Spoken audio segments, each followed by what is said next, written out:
அன்பு நண்பர்கள் அனைவருக்கும் வணக்கம். இப்போ நம்ம நட்சத்திர பலன்கள் பார்த்துட்டு வந்துருக்கோம். அதில் வந்து ஆயில்ய நட்சத்திரத்துக்கு எப்படி இருக்குது அப்படின்னு பார்க்க போகிறோம். இந்த ஆயில்ய நட்சத்திரம் வந்து நட்சத்திர மண்டலங்களில் 9வது நட்சத்திரம்.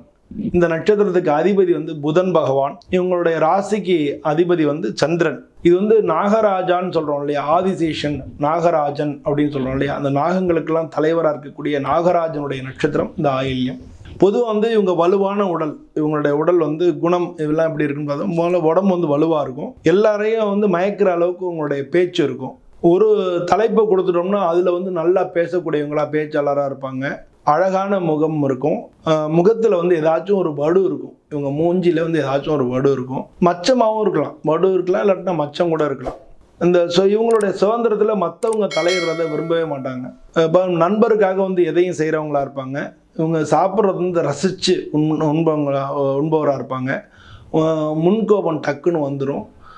யாரையும் நம்ப மாட்டாங்க. பொதுவாக வந்து இவங்க யாரையும் நம்ப மாட்டாங்க. இதெல்லாம் இவங்களுடைய குணாம்சமாக இருக்குது.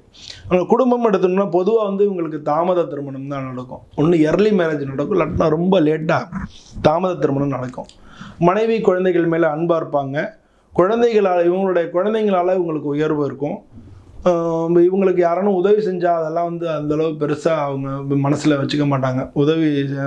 அடிக்கடி வந்து குழப்பவாதிகளாக இருப்பாங்க.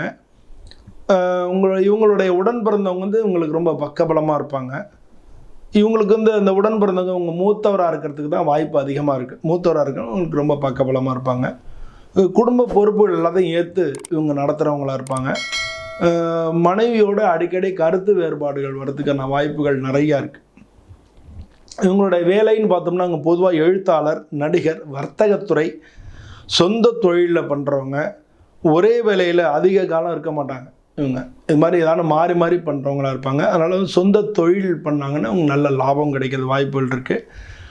வேலை பார்த்துட்டு இருந்தாலும் சைட் பிஸ்னஸ் பண்ணுறவங்களாகவும் இருப்பாங்க. பொருளாதாரத்தில் நல்ல உயர்வான நிலைமைக்கு ஒரு காலத்தில் வந்துடுவாங்க. நஞ்சு தொடர்பான தொழிலையும் அந்த பாய்சனஸ் அந்த மாதிரியான கெமிக்கல்ஸ் எல்லாம் வந்து இவங்க வேலை பார்க்குறவங்களா இருப்பாங்க. பெட்ரோலிய தொழிலும் அவங்க இருப்பாங்க. சிகரெட்டு, புகையிலை அந்த மாதிரியான பிஸ்னஸ் பண்ணக்கூடியவங்களாம் இருப்பாங்க. யோகா, சைக்காலஜிஸ்ட்டு, சைக்ராட்டிஸ்ட்டு, கலை, டூரிசம், ஜேர்னலிஸ்ட்டு, ஜவுளி உற்பத்தி, நர்சிங்கு, ஸ்டேஷனல் பொருள் உற்பத்தி இந்த மாதிரியான விஷயங்களை இவங்க வேலை பார்க்குறவங்களா இருப்பாங்க. இவங்களுக்கு வந்து எடுத்த உடனே இவங்களோட ஆயில்ய நட்சத்திரத்துக்கு அதிபதி புதன்றனால புதன் தசை இவங்களுக்கு ஆரம்பிக்கும். இவங்க புதன் வந்து படிப்புக்கான தசை அப்படின்னு வச்சா கூட இவங்க வந்து ஆரம்ப காலத்தில் படிப்பில் வந்து இவங்களுக்கு கொஞ்சம் மந்த நிலைமை இருக்கும். குடும்பத்தில் சில குழப்பங்கள் இருக்கும். இடமாற்றங்கள், வீடே வந்து இவங்க மாற்றுற மாதிரி இருக்கும், இடமாற்றங்கள் இருக்கணும். இளைய சகோதரர் வந்து உங்களுக்கு பிறக்கக்கூடிய டைமாகவும் இருக்கும். இதெல்லாம் புதன் திசையில் வந்து உங்களுக்கு நடக்கக்கூடிய காலமாக இருக்குது. ஏன்னா புதன் வந்து 3ஆவது வீட்டு அதிபதியில், ஆனால் இளைய சகோதரர் பிறக்கிறதுக்கு இவங்களுக்கு அடுத்து இவங்க பிறக்கிறது அதுக்கு அந்த டைம் நல்லாயிருக்கும். புதன் திசையில் நடக்கும். இதுக்கு அடுத்து நடக்கக்கூடிய கேது திசையில் வந்து உடல்நிலை கோளாறுகள் ஏற்படும். மருத்துவ செலவினங்கள் வந்து இருக்கும்.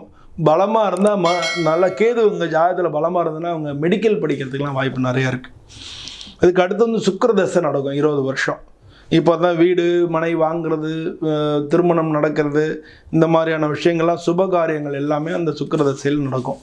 இதுக்கு அடுத்து வந்து சந்திர சூரிய தசை வரும். சந்திர தசை நான் முன்னால் சொன்ன மாதிரி சந்திரன் 2ஆம் இடத்துக்கு அதிபதி, சந்திரன் லக்ன இவங்களுடைய ராசியாதிபதி, சூரியன் 2ஆம் இடத்துக்கு அதிபதி. அதனால் சூரிய தசை 6 வருஷம், சந்திர தசை 10 வருஷம் அது நடக்கும்.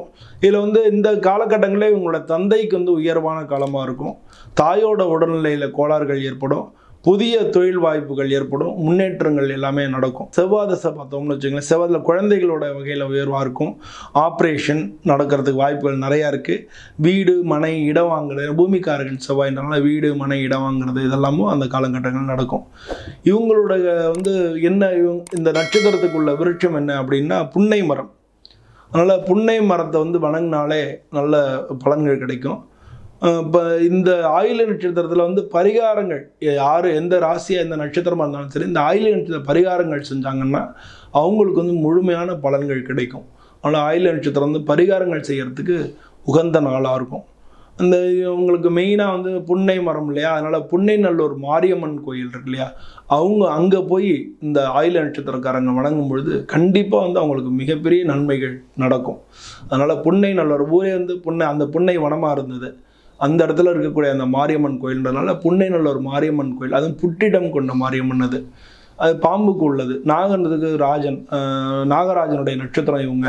அந்த மாதிரி எல்லாமே தொடர்பாக வர்றதுனால புன்னைநல்லூர் மாரியம்மன் கோயில் போய் இவங்க வணங்கும் பொழுது உங்களுக்கு வாழ்க்கையில் பலவிதமான நற்பலன்கள் கிடைக்கும். நடக்காத காரியங்கள் கூட உங்களுக்கு நடக்கும். இவங்க இந்த நட்சத்திரத்தை பொருந்தாத நட்சத்திரம்னா ஆயில்யம், மகம், கேட்டை, மூலம், ரேவதி, அசுவதி இந்த நட்சத்திரங்கள்லாம் இவங்களுக்கு பொருந்தாது. ஸோ இந்த நட்சத்திரம் தவிர்த்து மற்ற நட்சத்திரங்களில் இவங்களுக்கு வரன் பார்க்கலாம். எல்லாருக்கும் நன்றி, வணக்கம்.